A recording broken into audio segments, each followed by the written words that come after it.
Hey guys, welcome to the clubhouse. I'm Billy Jackson, and today's review is gonna be on Avatar: Fire and Ash.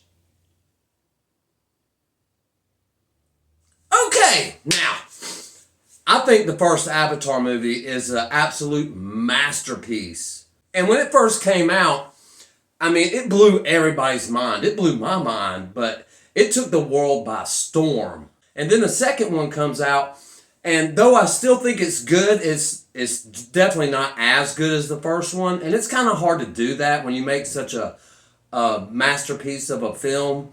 You know, it's kind of hard to beat. And the second one didn't beat it, but it was still good. And now we have this one come out. You know, it's the third one, and I know they're going to do a fourth one that's going to be the final chapter in this whole Avatar franchise going on.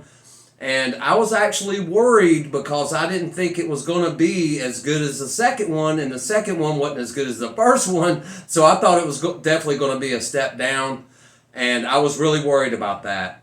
And was it any good? Yes! Man, this movie was awesome, guys. I'm blown away again. Now, I do have a couple little critiques, but not that many and not that big a deal, and I think they're going to match other people's critiques. One being that it's way too long. I mean, it's 3 hours, just a straight 3 hour movie. I mean, if you wait till the end of the credits, you're probably going to stay another 15 minutes. I didn't. I was ready to go. 3 hours is good for me. But I knew going into it that it was going to be 3 hours. I mean, that's how these movies are. They're big, they're glamorous, and they're long. That being said, it was better than the second one. Still not as good as the first one, but just a step down from the first one, which is not saying that it's bad. This movie is great.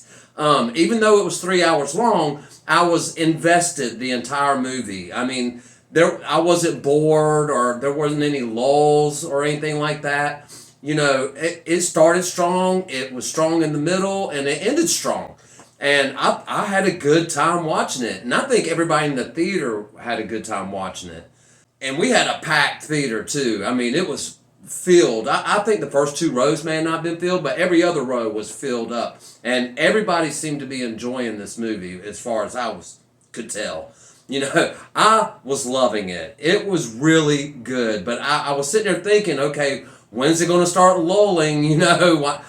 What's going on? It's the same old story. You know, you have the Na'vi. You know, in the second movie, we have these water Na'vi. Now we have fire Na'vi. And that's fine. It's cool. I loved the Fire Tribe. Even though they're kind of the villains of the movie. You know, of course, you have the humans that are the villains of the movie. But they join forces with these fire Na'vi. And they did a good job. The leader... I can't remember her name from the movie, but the leader of the Fire Tribe, man, she was a great villain. And whatever actress played her role, I think did it superbly. And I think everybody did a great job in this movie. It was well directed, well written, it was well acted, and I had a great time. Another little nitpick that I had was it seemed like the CGI kind of was wonky just at times, just in moments. Now, I have a critical eye, and I don't think people are going to see things like I see things just because I'm in the zeitgeist of this type of thing, and I look out for stuff like that. And maybe I shouldn't, but that's how I roll, you know? But yeah, sometimes the CGI just wasn't perfect.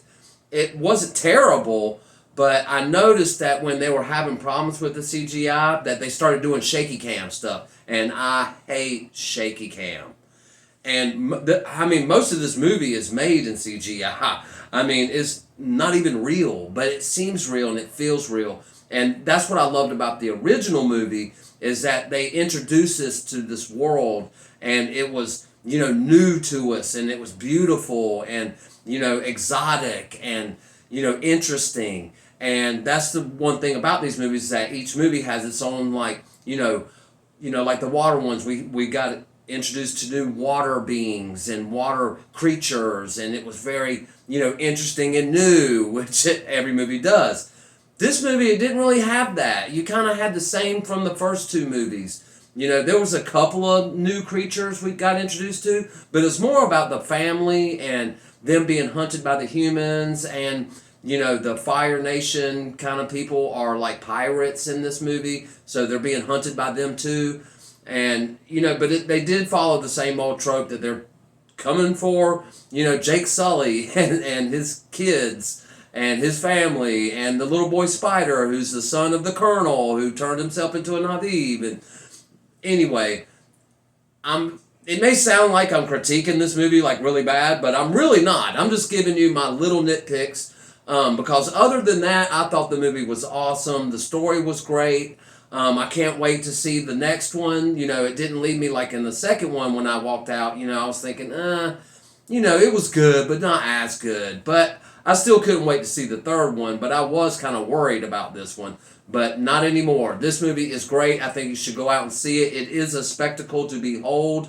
It's beautiful and well shot and well done, and just had a great time watching it, guys.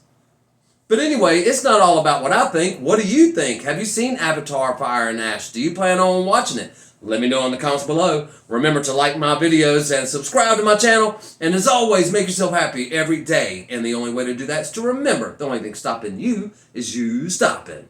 BAM!